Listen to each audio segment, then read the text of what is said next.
बिस्मिल्लाहिर्रहमानिर्रहीम। आपकी आमद का बहुत बहुत शुक्रिया। जैसे कि आप जानते हैं कि आजकल जो हमारे मुल्क में दो किस्म की वबाएं फैली हुई हैं। एक वबा तो कोरोना है, जिसने कि दूसरी लहर ने हमारी मुख्तलिफ़ शहरों में एक बड़ी ही भयानक किस्म की सूरत हाल पैदा की है, जिसकी वजह से जो हमारे अस्पताल हैं, जो हमारा इक्विपमेंट है अस्पतालों का, वो एवरेज तकरीबन 60%, बाज़ अस्पतालों में ज़्यादा, कुछ में कम, उसकी खपत हो गई है। और हमारा ख़दशा ये है कि जूँ जूँ वक्त गुज़रेगा, जूँ जूँ सर्दी आएगी और जूँ जूँ कुछ गैर ज़िम्मेदार सियासी जमातों के इकट्ठ और उनकी एक्टिविटीज़, उनकी सरगर्मियाँ वो बढ़ेंगी, तो वो तो आगे चलते जा रहे हैं, लेकिन पीछे जिस तरह के पेशावर हो गया, जिस तरह मुल्तान हो गया, और अब लाहौर में वो अपना प्रोग्राम कर रहे हैं। जो फैक्ट्स और फिगर्स जो कि आपके साथ शेयर भी की जा सकते हैं, जो कि NCOC ने डिटरमिन किए हैं, वो यही है कि जिन जिन शहरों में इस किस्म के जलसे हुए हैं, जहाँ पे के लोग इकट्ठे हुए हैं, वहाँ पे जो फैलाव है वो बहुत बढ़ गया है, और जिसका अक्स अस्पतालों में मरीज़ों की सूरत में नज़र आना शुरू हो गया है। ये हमारी ज़िम्मेदारी है बहैसियत हुकूमत कि हम आवाम को आगाह करते रहें। ज़ाहिर है कि इसमें रेपिटिशन भी होगी, लेकिन हमारा मकसद यही है कि हम आवाम को आगाह करते रहें कि ये कोई मजाक है नहीं, और ये एक ऐसी चीज़ है जिससे कि इंसानी जानों का ख़तरा बहुत बढ़ गया है। हमने ये भी देखा है कि मुख्तलिफ़ लोग, जिसमें कि कुछ सीनियर ब्यूरोक्रेट्स भी थे, वो भी अपनी जान गंवा चुके हैं। ऐसी सूरत हाल में एक सियासी जमातों का एक इकट्ठ, जिसने कि ये तय किया हुआ है कि जो कुछ भी हो, सूरत हाल भले कैसी भी हो, उन्होंने ये जलसे भी करने हैं, आवाम की सेहत को भी नुकसान पहुंचाना है, उनको गुमराह भी करना है, और ऐसी सूरत हाल पैदा करने की एक नाकाम कोशिश कि वो हुकूमत पे किसी तरह का दबाव डाल सकें। और बौखलाहट की ये हालत है कि जो इक़दाम उनको आखिर में करने चाहिए, वो उन्होंने गलती से बौखलाहट में पहले कर दिए हैं। उनका ये वावेला, जिसमें कि आवाम के लिए कुछ भी नहीं है, चाहे वो पेड एडवर्टिजमेंट्स के थ्रू हो या अपनी तकरीरों के थ्रू हो, जिसमें कि झूठ दर झूठ बोला जा रहा है, जिसके कि ये ज़ाहिर है कि माहिर हैं, इनकी ज़िंदगी गुजरी ही झूठ पे है। इनका जो ईमान है वो पैसा है, और इन्होंने अपने अदवार में जितने भी लीडरान हैं, लेकिन उनमें 3 बुनियादी किरदार हैं, जिनको कि मैं ये कहूँगा कि वो करप्शन के सुल्तान हैं। नवाज शरीफ, आसिफ अली जरदारी और मौलाना 12वें खिलाड़ी मौलाना फजल रहमान। ये वो लोग हैं जिन्होंने कि मुख्तलिफ अदवार में इस कौम का पैसा लूटा, और अपनी सियासत, न सिर्फ अपनी सियासत बल्कि पाकिस्तान की जो सियासत का माहौल है, उसमें करप्शन, उसमें पैसा लाना, पैसे की सियासत यही लोग लाए। जोड़ तोड़ की, लोगों को ख़रीदना, लोगों को बेचना, ये इनके अदवार में शुरू हुआ। मुल्क के सियासी कल्चर में एक ऐसी मुनाफिकत का कल्चर फैला देना जिससे कि इस मुल्क की जो बुनियादी जो एक इक़दार थी, समाजी इक़दार थी, उनको मलियामेट किया और एक ऐसा माहौल बनाया जिसमें कि सिर्फ पैसे वाले लोग सियासत कर सके। और उस सियासत को आगे करने के लिए उन्होंने करप्शन पे करप्शन की और फिर इनकी जो ज़ाती हवस थी उसको भी अब उन्होंने ठंडा करने के लिए ऐसे ऐसे नए लेवल करप्शन के क्रिएट किए जिससे कि उन्होंने वो पैसा जो कि इन्होंने यहाँ से लूटा दूसरे मुल्कों में इन्होंने मुंतकिल किया, वहाँ पे जायदादें खरीदी, वहाँ पे बैंक बैलेंस रखे, अपनी औलादों को भी बाहर भेजा और आज वो पाकिस्तान से अवाम से कुर्बानी चाहते हैं। और साथ ही साथ में अब ये तो उनको भी ये पता चल गया है कि जो कि गिलगित बल्तिस्तान में उनके साथ हुआ, अब ये जो सारा प्रेशर है वो इसलिए डेवलप कर रहे हैं क्योंकि 2 साल तक ये चुप रहे, मुख्तलिफ तरीक़ों से इन्होंने हमें अप्रोच किया, मुख्तलिफ तरीक़ों से इन्होंने हम पे प्रेशर डाला कि किस तरह से हम इनके जो करप्शन के मुकदमात हैं उन पे हम इनको NRO दे दें। लेकिन जब ये बिल्कुल फैटफ के बाद बिल्कुल इनको यकीन हो गया कि अब हमारे पास कोई और सूरत नहीं है सिवाय इसके कि हम जत्थे लेकर जलसे जुलूस करके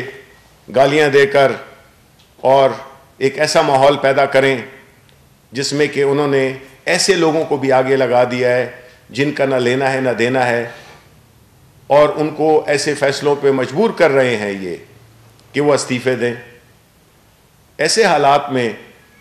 ये सबको पता चल गया है कि मुख्तलिफ पार्टीज़ हैं और उनकी मुख्तलिफ सिमतें हैं और जिनकी मुख्तलिफ सिमतें हों उनकी मंजिल एक हो ही नहीं सकती है। ये कहना कि हमारे साथ कोई राब्ते में है, हमारे बिल्कुल नहीं है, ये झूठ है। ये अपने लिए एक रास्ता मांग रहे हैं, ठीक है, अगर इनको रास्ता चाहिए वो हम इनको दे देंगे, लेकिन रास्ता हम इनको इनकी जो इस वक्त की सिचुएशन है उसकी बात कर रहे हैं, हम NRO की बात नहीं कर रहे। वो इनको कभी इमरान खान नहीं देगा। ऐसी सूरत हाल में इनका जो ज़हनी जो एक कैफियत है उससे यही ज़ाहिर होता है कि अब ये आर पार की बातें करने लगे हैं, ये ऐसी बातें करने लगे हैं जिसमें कि इनको पता है कि इनकी सियासत हमेशा के लिए दफन होने वाली है। ये अपने आप को बंद गली में ले आए हैं, इस्तीफ़ों का ढोंग इन्होंने रचाया है। बिल्कुल दें, इस्तीफ़े दें, हम पे कोई प्रेशर नहीं है, लेकिन दें फिर सही तरीके से दें, सिर्फ दिखावा न करें। ये नहीं है कि हमने इसको भेज दिए और अंबार लग गए हैं और कागज़ जमा हो गए हैं। 160 कागज़ का क्या अंबार होगा मैक्सिमम। तो इस किस्म की सूरत हाल में इनका ये एक आखिरी दाव है जो कि ये ख़ुद भी मान चुके हैं। इंशाअल्लाह उनका ये दाव हमेशा की तरह नाकाम रहेगा और उनकी जो ये सियासी जो उनका मुस्तकबिल है, ख़ास तौर पे मौलाना फजलुर रहमान और नवाज शरीफ, उनको पता है कि वो एक डेड एंड स्ट्रीट पे आ गए हैं। अब ये पीछे भी नहीं मुड़ सकते और न ये आगे जा सकते हैं। मौलाना फजलुर रहमान, जिनका के मेरे कॉलीग हमारे मिनिस्टर अली अमीन गंडापुर, जो कि उनके इलाके से भी ताल्लुक़ रखते हैं, जिनको कि इन्होंने ही शिकस्त दी और उनके सियासी मुस्तकबिल पे ताला लगा दिया, तो ये आपको बताएंगे कि उनका मजहबी रहनुमा के लिबादे में उनका क्या किरदार और उनकी क्या वो एक्टिविटीज़ रही हैं जबकि वो इक़्तिदार में किसी न किसी तरह होते थे। जी अली अमीन साहब। बिस्मिल्लाहिर्रहमानिर्रहीम। सबसे पहले तो मौलाना फजल रहमान जो है ये एक अपने हलके से एक मुस्तरद हुआ रिजेक्टेड पॉलिटिशियन है। इसको अपनी आवाम ने मुस्तरद किया है और ये असम्बली का मेंबर भी नहीं है। और जो PDM है, मेरे ख्याल में पूरी कौम जान चुकी है कि PDM का जो वजूद है, इनका मकसद सिर्फ एक है कि चोरी का पैसा बचाओ, और ये तमाम जो मुहिम चल रही है सिर्फ चोरी के पैसे को बचाने के लिए चल रही है। अब तारीख गवाह है इस बात की कि इन्हीं लोगों ने अपने बारे में, एक दूसरे के बारे में करप्शन के हवाले से क्या क्या बयानात दिए और किस किस तरह के इल्ज़ामात लगाए, और आज ये इकट्ठे हैं। और इमरान खान ने बहुत पहले कहा था, ऑन रिकॉर्ड है, कि जब भी मैं इनकी करप्शन पे इनको हाथ डालूंगा ये सब इकट्ठे हो जाएंगे। तो वो बात सच साबित हुई है और आप सबके सामने है। अब ये कहते हैं कि आर या पार, बिल्कुल ठीक कहते हैं, इनके लिए आर या पार ही है, क्योंकि इन्होंने जो करप्शन की है उसके नाकाबिल तरदीद सबूत इस वक्त इनके खिलाफ इकट्ठे हो चुके हैं और इनके खिलाफ इस वक्त मौजूद हैं, और ये उससे बच नहीं सकते, ये एक्सपोज हो चुके हैं। और ये जो शोर शराबा कर रहे हैं, ये जो एक ड्रामा कर रहे हैं, अपनी चोरी बचाने के लिए अवाम की जान को ख़तरे में डाल रहे हैं, ये सिर्फ और सिर्फ ओछे हथकंडे इसलिए इस्तेमाल हो रहे हैं कि हमारा चोरी का पैसा बच जाए। अब चाहे जरदारी है, चाहे नवाज शरीफ है और चाहे मौलाना है, अभी मैं फजल रहमान के थोड़ा सा आपको डिटेल देता हूँ मजीद इसकी भी कि इसके अपने क्या हालात हैं। अब तक ये बहुत नारेबाजी कर रहा है और बहुत चैलेंज कर रहा है कि जी मेरे पे कोई हाथ नहीं डाल सकता, मैं टच भी नॉट हूँ। तो ये भी सबूतों के साथ मैं आपको दस्तावेज़ात दे रहा हूँ कि किस तरह अरबों रुपए पे इसने भी हाथ साफ किया है, और इसीलिए ये इनका इस वक्त सरबराह बना हुआ है। नवाज शरीफ एक सज़ा याफ्ता मुजरिम है और इस वक्त एक इश्तिहारी और मफरूर है, और ढिटाई की और बेशर्मी की इंतहा देखें आप कि इस वक्त वो वही करप्शन का पैसे से जो महलात इसने खरीदे हैं उन्हीं में रिहाइश पजीर है, और वहाँ पे बैठ कर हमारे इदारों के खिलाफ अजीब व गरीब किस्म के बयानात दे रहा है। और उसकी जो ये बेटी है जो कि हकीकी मालकिन है मरियम सफदर, उसकी इस जायदाद की, इन महलात की, वो खुद जमानत पे बाहर फिर रही है, और वो अपने बाप की चोरी बचाने के लिए ये जल्द से जुलूस करके अवाम की जान को ख़तरे में डाल रही है। अब चोरों का सरदार कौन होता है? ज़ाहिर बात है, चोरों का सरदार उसी को बनाया जाता है कि जो चोरी में महारत भी रखता हो और चोरी छुपाने भी महारत रखता हो। इसीलिए इन्होंने इस फजल रहमान को अपना सरदार बना लिया है, और ये वो फजल रहमान है जिसने सियासत की आगाज़ की इस्लाम के नाम पे। और आप सबको याद होगा कि जब बेनज़ीर आई और उसका वक्त था तो इसने एक फतवा दे दिया कि औरत की हुक्मरानी इस्लाम में हराम है। फिर डीजल के परमिट लेकर इसने वो फतवा ख़त्म कर दिया, और आज ये वही शख्स है कि अपनी एक तरफ इसने मरियम को बिठाया हुआ है, एक तरफ आसवा को बिठाया हुआ है, और औरत की हुक्मरानी पे फतवा देने वाला कि हराम है आज औरतों के दरमियान में बैठ कर वो जो अब्बा और बचाओ जो तहरीक चल रही है, करप्शन बचाओ तहरीक चल रही है, उसका सरबराह बना हुआ है। अब इसके बाद इस शख्स ने मुतवातिर हर हुकूमत का हिस्सा बनकर अरबों रुपए लूटा है। अरबों रुपए की जायदादें जो हैं वो इसने लूट मार करके कमाई हैं बेनामी। और ये जो मैं आपको लिस्ट दे रहा हूँ इतनी लंबी लिस्ट है कि मैं डिटेल में जाऊँ तो मेरे ख्याल में तकरीबन 2 घंटे लग जाएंगे, और ये तमाम डिटेल जो है ये मैं आपके हवाले कर रहा हूँ। और मैं इसको चैलेंज करता हूँ कि ये इल्ज़ाम नहीं, ये मेरा दावा है कि अगर ये कहता है कि ये झूठ है, मुझे अदालत में ले जाए, डिफेमेशन का केस करे मेरे ऊपर, मैं अदालत में ये तमाम जायदादें इसकी साबित करूँगा। इसके अलावा मज़ीद काम भी मैं कर रहा हूँ, इंशाल्लाह इसकी और जायदादें भी मैं निकाल रहा हूँ, और आपके सामने आएगा कि कितने अरबों रुपए इसने इस इक़्तिदार में हर पार्टी के साथ रह के कमाए, और उससे आज तक ये कहता है कि ना मेरा कोई कारोबार है, न इसके बच्चों का कारोबार है, न इसके भाइयों का कारोबार है। लेकिन ये अरबों रुपए कहाँ से आया, कैसे आया, इसका कोई जवाब नहीं है। और ये समझ चुका है इस बात को कि अब मेरे ऊपर घेरा तंग हो रहा है, और इसीलिए चोरों का सरदार बन के, इस्लाम का नाम लेने वाला आज चोरों का मुहाफ़िज़ बन के अपनी चोरी, उनकी चोरी बचाने के लिए उनके लिए सरबराह बन के एक तहरीक चला रहा है। अब ये कुछ सवालात मेरे और भी हैं इसके अलावा, क्योंकि मौलाना फजल रहमान अरबों रुपए खाने के अलावा कुछ और साजिशों का भी हिस्सा रहा है। इस मुल्क के अंदर बैरूनी कुव्वतें जो हमारे मुल्क को कमज़ोर करने के लिए जो काम करती रही हैं, ये उनके साथ काम करता रहा है। और ये भी मैं दावा कर रहा हूँ और चैलेंज कर रहा हूँ कि ये मुझे ले जाए अदालत में, मैं साबित करूंगा कि ये इल्ज़ाम नहीं, ये मेरा दावा है और सबूत दूंगा इसके। मेरे 4 सवाल हैं इससे, और मैं मीडिया से और कौम से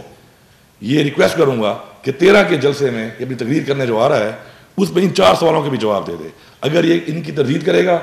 तो मैं सबूत दूंगा, और अगर तरदीद नहीं करता तो हमें बताए इनका जवाब, और ये भी वादे कर दे अपनी बाकी जो बातें इसे करनी है, साथ ये भी कह दे। पहला सवाल मेरा ये है कि आप क्या MIC के साथ रब्ते रहे हैं? आप बताएं कि आप MIC के साथ रब्ते जो कर रहे थे किस बुनियाद पे कर रहे थे और क्या बातचीत आप कर रहे थे? कौम को आप इसका जवाब दें, कौम को वाजे करेंगे। दूसरी बात कि Indian national security adviser Ajit Doval के साथ आपकी मीटिंग हुई, और उस मीटिंग में आपका जमीयत उलमाए इस्लाम हिंद का जो आपका एग्जीक्यूटिव डायरेक्टर है जिसका नाम है मौलाना महमूद अहमद मदनी, वो भी मौजूद था। आप कौम को ये बताएं कि आपकी जो मीटिंग हुई उसमें क्या बातचीत हुई, क्या बात डिस्कस हुई, और मीटिंग क्यों किया आपने। ये भी मैं एक जवाब मौलाना साहब से, कौम की तरफ से और मीडिया की तरफ अपनी तरफ से एक जवाब मांगता हूँ। तीसरी बात कि आज़ादी मार्च जो मौलाना साहब ने आज़ादी मार्च की, आज़ादी मार्च की टाइमिंग आप चेक करें। इमरान खान ने जब आलमी सतह के ऊपर कश्मीर के मसले को उजागर किया तो उसी वक्त इसने आज़ादी मार्च का यहाँ पे ऐलान कर दिया, और जितना नुकसान इसने मसला कश्मीर को पहुँचाया आज़ादी मार्च से, शदीद नुकसान पहुँचाया है, उसका अंदाज़ा सबको है। अब मैं इससे सवाल करता हूँ कि इस आज़ादी मार्च से पहले और इसके दौरान इसके बैनुल-अक़वामी क़ुव्वतों के साथ रब्ते थे, मुतवातिर रब्ते थे, आखिर वो उनसे क्या बातचीत कर रहा था? आज़ादी मार्च तो इसने किया है यहाँ पर कि जी धांधली हुई है और ये सिलेक्टेड हुकूमत है, लेकिन उनके साथ राबित का जवाब दे कि क्या बातचीत ये करता रहा है। इसके अलावा एक और सवाल है मेरा इसके ऊपर कि फ़िरका वारियत की घनावनी साजिश में पाकिस्तान में ये इन्वॉल्व रहा है, ये हिस्सा रहा है उसका, और इसको फंडिंग भी हुई है उसकी। ये कौम को जवाब दे कि आखिर इसने शिया सुन्नी फसादात कराने के लिए जो फंडिंग ली और ये उसका हिस्सा रहा, तो उसका जवाब कौम को इसको देना पड़ेगा। और आखिर में मैं सिर्फ कहूँगा कि ये जो शुरुआत हुई थी वो यही हुई थी कि जी ये सेलेक्टेड हुकूमत है और धांधली से आई है। अभी गिलगित बल्तिस्तान का इलेक्शन हुआ है आपके सामने,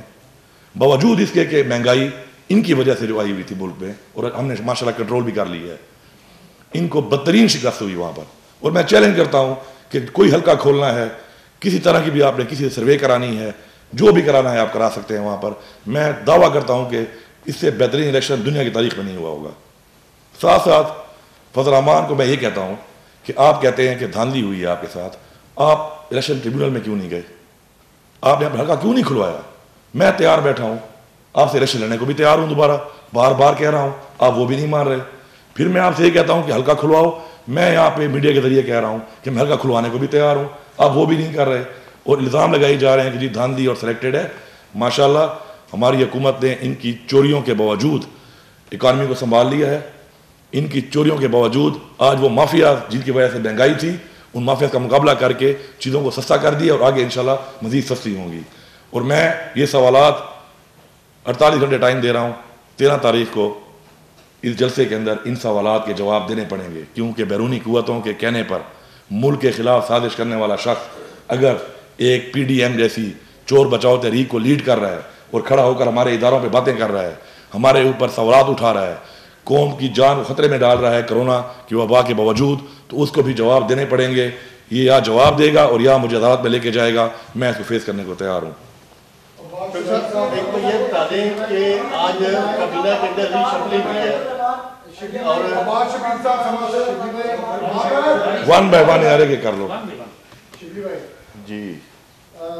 मरियम ये दावा कर रही है कि हुकूमत बातचीत से मामला को हल करने के लिए राब्ता कर रही है। परवेज खटक साहब ने राब्ता भी किया है और उनको जिनसे उन्होंने राब्ता किया उन्होंने रिफ्यूज़ कर दिया है कि ये जो PDM का जलसा है ये नहीं रुक सकता, हम आपके मुतालबात जो है वो नहीं मानते। तो क्या कौन सी बातचीत चल रही है, किस लेवल के ऊपर बातचीत चल रही है और ये क्या चाहती है अपोजिशन? अपोजिशन तो NRO चाहती है, वो चाहती है कि हम आज अगर उनके ख़िलाफ़ ये मुकदमात में और नैब के कानून में अगर हम उनकी मंशा के मुताबिक तब्दीली कर दें तो वो जलसा 1 घंटे पहले भी वो कैंसिल करने को तैयार है। और जहाँ तक के राब्तों का ताल्लुक़ है, बिल्कुल देखें, बात यह है कि हम उनसे रब्ता क्यों करेंगे। इस वजह से अगर कोई सियासी मसला होता, अगर कोई एक ऐसा मसला जिसमें कि इस बात पे बात की जा सकती है कि अगर कोई चीज़ ऐसी हुई है जिसमें कि हम उनको सुन सकते हैं तो ठीक है, लेकिन अगर उनकी बुनियादी जो पूरी कहानी उन्होंने बनाई है वो झूठ पर, फरेब पर, खुदगर्जी पर और अपनी ज़ात को, अपने असासों को, चोरी को बचाने के लिए है, तो उसमें हम क्या उनके साथ बात कर सकते हैं। क्यों रब्ता किया आपने? नहीं, हमने तो रब्ता, हमारा तो कोई ऐसा हमारे ऑफिशियल लेवल पे कोई रब्ता नहीं हुआ है। ये तो जाहिर है कि उनके कुछ MNAs ने हमसे रब्ता ज़रूर किया है, उनके कुछ MPAs ने हमसे ज़रूर रब्ता किया है कि ये हमसे इस्तीफ़े दिलवा रहे हैं, हमारा न लेना है न देना है और न हम इस्तीफ़े देंगे। ये इनके अंदरूनी मामलात हैं, लेकिन जो उनके MPAs हैं, MNAs हैं, वो इस बात पे इसलिए, और जायज़ बनता भी है कि एक अगर अली अमीन है, इन्होंने इलेक्शन लड़ा है, बड़ी मेहनत से लड़ा है, मेहनत की है, अपने हल्के की खिदमत करते हैं, और एक आए ऊपर से कोई आए अपनी चोरी बचाने के लिए कहे कि जी आप अपना इस्तीफ़ा दें, तो जाहिर है कि ये कोई आसान बात तो है नहीं, तो क्यों देगा इस्तीफ़ा। तो ये बुनियादी तौर पे ये सिचुएशन ये है कि इनके कई MNAs ने हमसे रब्ता किया है और वो इस पे काफ़ी वो हैं। हालांकि पता भी है हमें कि इस्तीफ़े अगर ये दे भी दें, लेकिन हम चूँकि इलेक्टेड लोगों की इज़्ज़त करते हैं और हमारी करनी भी चाहिए कि उनकी अगर ये खदशात हैं अपोजिशन के जिन पार्टीज़ में वो हैं और उनको मजबूरन एक ऐसे तरफ ले जाया जा रहा है जिनमें कि उनका लेना देना कुछ नहीं है, सिर्फ वो अपनी ज़ात के लिए उनकी लीडरशिप कर रही है, तो जाहिर है कि वो तो किसका जिसने भी आपकी तरफ से 2 वज़ीरों ने अब नहीं, अनऑफिशियल ही होगा, और जो उन्होंने भी किया है वो भी अनऑफिशियल किया है। ये तो मुलाकातें तो देखिए होती हैं सियासी, उसमें जो पार्लियामेंटेरियंस होते हैं या सियासतदान होते हैं उनकी कभी किसी जगह पे मुलाकात हो जाती है, तो जो उसमें जो बातचीत हुई हो वो उस हद तक तो ठीक है, लेकिन हमारी गवर्नमेंट का सच ये इस वक्त कोई भी हमने ऑफिशियल लेवल पे नहीं किया। और जिस तरह मैंने कल कहा था कि जब भी हम कोई मज़ाकरात करेंगे या कोई उसकी जो TORs हैं वो सबके सामने, आवाम के सामने होंगे कि किन बुनियादों पे हम बातचीत कर रहे हैं, तो वो हम सबके सामने करेंगे, हम वो चोरी छुपे नहीं करेंगे, क्योंकि हमारी एक बड़ी ट्रांसपेरेंट डेमोक्रेटिकली इलेक्टेड गवर्नमेंट है, और अगर चोरी छुपे की बातें करनी है तो वो यही इन्हीं को ज़ेब देती है, बिकॉज इन्होंने चोरी और खुल के की है, ये फ़र्क है।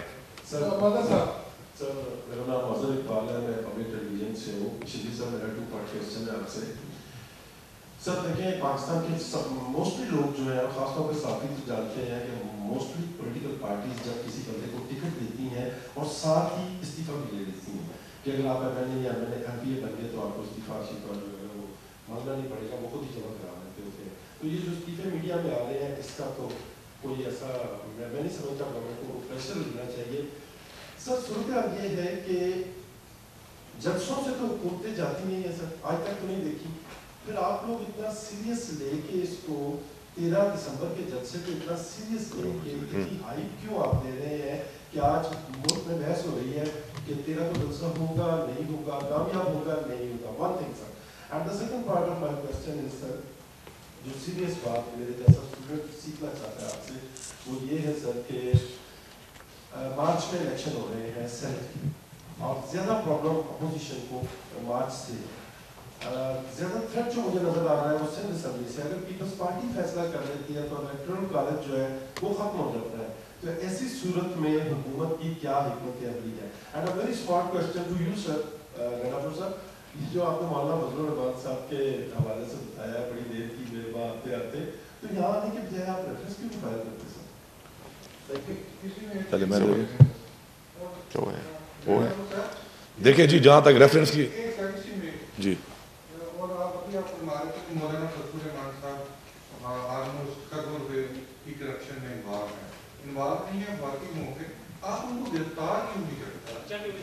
देखिए जी, 2 बातें इसमें हैं। पहली बात तो ये है कि ये जो जितने भी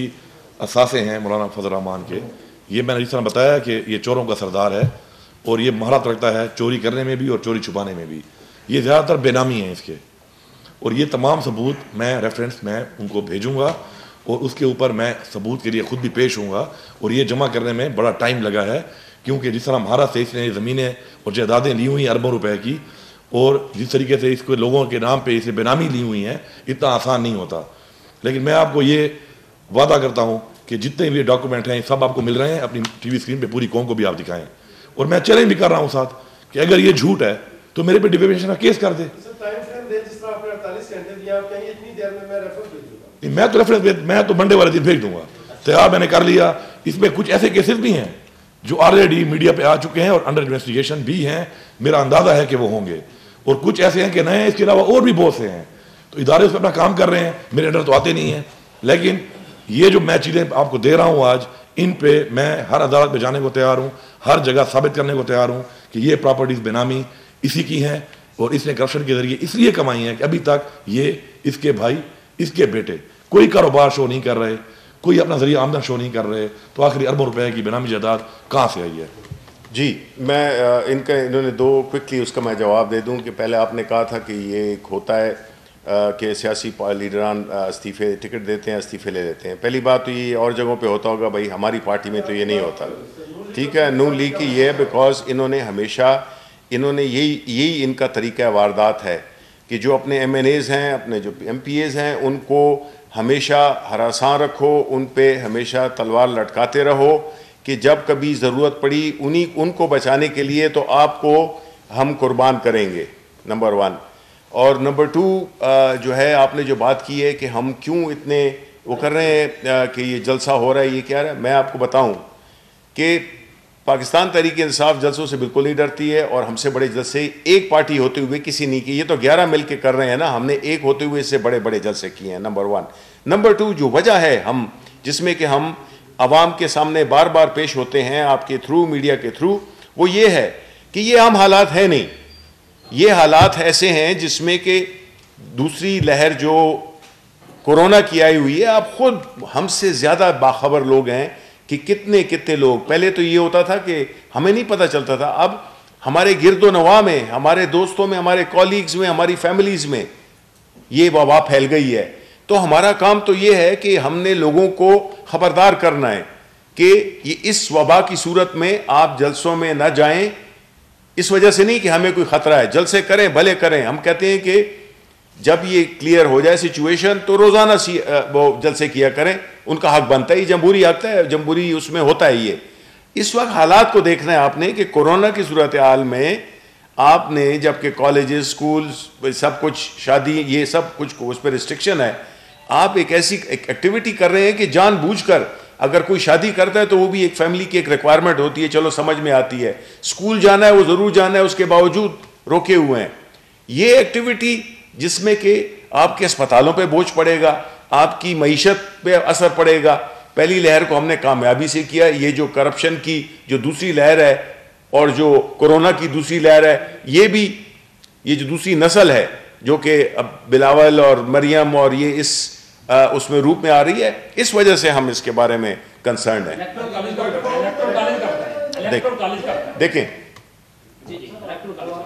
देखें जहाँ तक इलेक्टोरल कॉलेज का ताल्लुक है, हम पहली बात तो ये है ना कि इस पे बहस तब करेंगे जब ये हालात बन जाएं। इस वक्त तो इस बात पे करना, ये एक मफरूज़े पे जिस तरह के वो इस्तीफ़ा खेल रहे हैं, जिस तरह के वो उनकी अपनी पार्टीज़ के अंदर और मुख्तलिफ पार्टीज़ में, एक कुछ तो पार्टीज़ ऐसी हैं जिनके 1-2 लोग हैं, लेकिन जो मेन पार्टीज़ हैं उसमें भी, पार्टी के अंदर भी और बाहमी तौर पे भी, इंट्रा पार्टी और इंटर पार्टी दोनों, उसमें कई ऐसे मेंबरान हैं जिस तरह के मैंने जिक्र किया है कि अप्रोच किया है उन्होंने कि ये क्या हो रहा है। लेकिन इसकी जो कानूनी और जो इसकी अमली सिचुएशन होगी उस पर हम आएंगे, जबकि हम वाकई जब इस्तीफे स्पीकर को भेज दें, ये नहीं कि एक दूसरे के घर ये भेज दिए, कागज जमा करा दिए, पता नहीं उसमें लिखा हुआ क्या है, जो कभी नहीं भेजेंगे, जो कि कभी ये देंगे नहीं, ठीक है, ये एक ड्रामा है इनका बस। जी सरदार साहब, आपने ये 4 सवाल पूछे और चैलेंज भी किया। चारों सवाल जो हैं वो मुल्क की सिक्योरिटी, सलामती से मुताबिक और बड़े सेंसिटिव हैं, सारी दुनिया में होता है कि नंबर 1 पे आपकी मुल्क की सिक्योरिटी और सालमियत होती है। और इन चारों में अगर ये हकीकत है जिस तरह आप कह रहे हैं, उस पर आर्टिकल 6 लगता है, माजी में भी लगे हैं, और ये ज़्यादा खतरनाक बात है जवाब में। इस बारे में जब आपके पास शवाहिद है तो इसमें आर्टिकल 6 के हवाले से भी कोई आपके पास तजवीज़ है? क्योंकि इसमें तो कोई चांस नहीं है कि अगर ये सिचुएशन है तो ये माफ़ करने वाली थी। सर आपसे आपको याद होगा कि इधर ही शिबली साहब से, सर क्या वजह है कि ब्रिगेडियर एजाज साहब को आज तब्दील करके शेख रशीद को लगाया गया? दूसरा एक जो नोटिफिकेशन हुआ अब्दुल शेख साहब का, जो पहले वो एडवाइज़र थे फाइनेंस एंड रेवेन्यू के थे, आज जो नोटिफिकेशन हुआ है सिर्फ फाइनेंस का हुआ आया कि FBR जो रेवेन्यू है उसको अलहदा कर दिया गया है फाइनेंस से, ये बता दें। और दूसरा आपकी जिम्मेदारी है, कल भी मैंने आपसे कहा था, हुकूमत की ईगो बड़ी है या इंसान की जाने ज़्यादा कीमती है पाकिस्तानियों की? आप कोई आपके पास चांस है अपोजिशन को अंगेज करने का, जो आप बात कर रहे हैं 2 महीने बाद जलसे करने, 3 महीने बाद, ये बात करने के लिए भी आप तैयार हैं अपोजिशन के साथ, या आपकी ईगो पे आप करेंगे? नहीं, देखें, हमारे लिए अगर ईगो अहम होती तो हम इनको जलसे करने ही नहीं देते। बात तो ये है कि अगर हम ये पूरी कोशिश कर रहे हैं, आपको ये समझ है,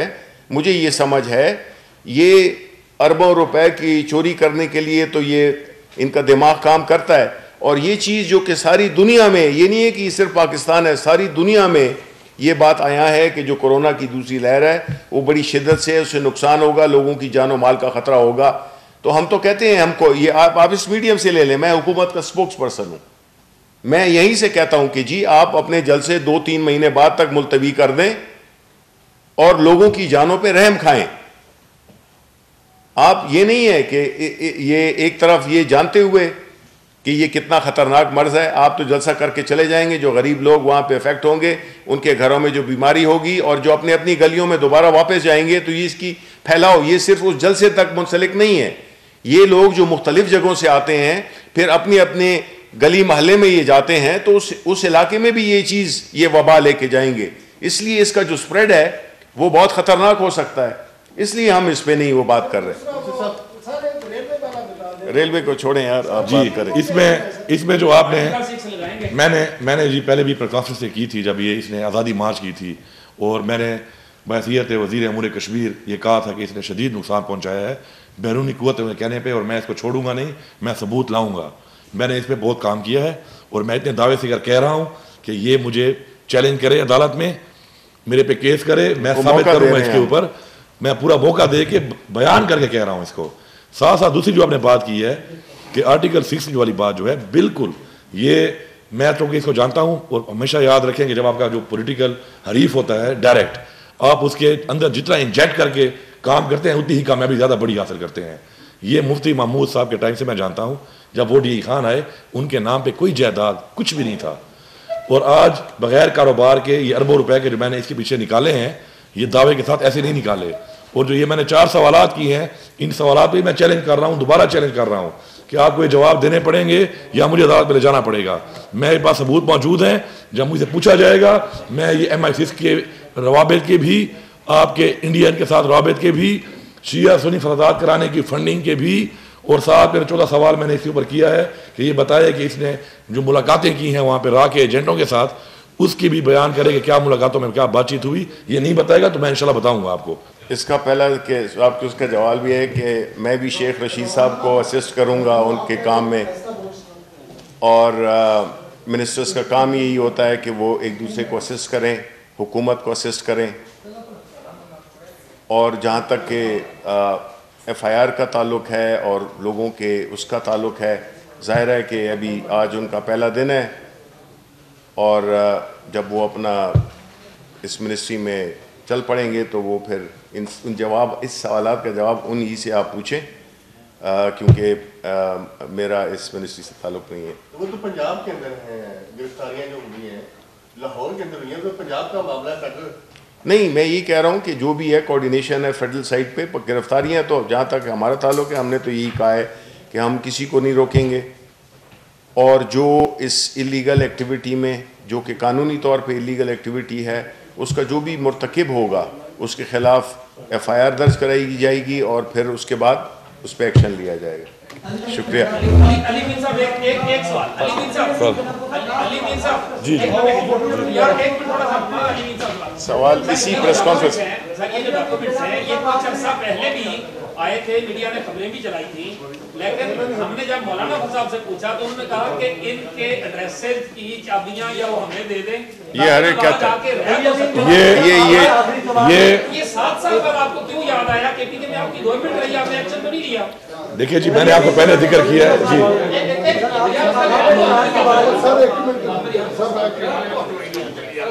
मैंने आपको पहले भी बयान किया है कि हम लोग जो इदारे हैं जिनका ये काम है, हम हमारे वो इदारे हमारे अंडर नहीं आते। हमारा काम ये है कि हमने ये सबूत के साथ ये चीज़ें निकाल ली हैं और अब इसको हम आगे पेश करेंगे, और अगर मुझे बुलाया जाएगा तो मैं इनको साबित भी करूँगा। ये मेरा काम है साबित करना। और अगर मौलाना फजल रहमान मुझे अदालत में बुलाता है कि मैंने उसके ऊपर निज़ाम लगाया है, तो मैं उसको भी चैलेंज कर रहा हूँ कि मैं वहाँ पर भी साबित करने को तैयार हूँ। ये चीज़ें इतने आराम से नहीं आती। आपको पता है कि बेनामी की जायदादें निकालने के लिए, सबूत इकट्ठे करने के लिए टाइम लगता है। ये मेरा काम नहीं था, लेकिन चूंकि मौलाना इस्लाम के नाम पे पॉलिटिक्स कर रहा है, मैं उसको एक्सपोज करने के लिए एक्स्ट्रा काम किया है मैंने, और ये दुनिया को दिखाने के लिए, कौम को दिखाने के लिए कि ये खुद क्या है, उसके लिए काम किया, और इंशाल्लाह इस पे इसको सजा होगी। साहब, आप हुकूमत वफाकी हुकूमत आर्टिकल 6 का इतलाक कर सकती है, उसका ये सब्जेक्ट है, बजाय आप यहाँ पे सवाल उठाने के आप मौलाना फजल रहमान के खिलाफ, मुल्क के खिलाफ साजिश करने की FIR क्यों नहीं दर्ज कराने जा रहे? और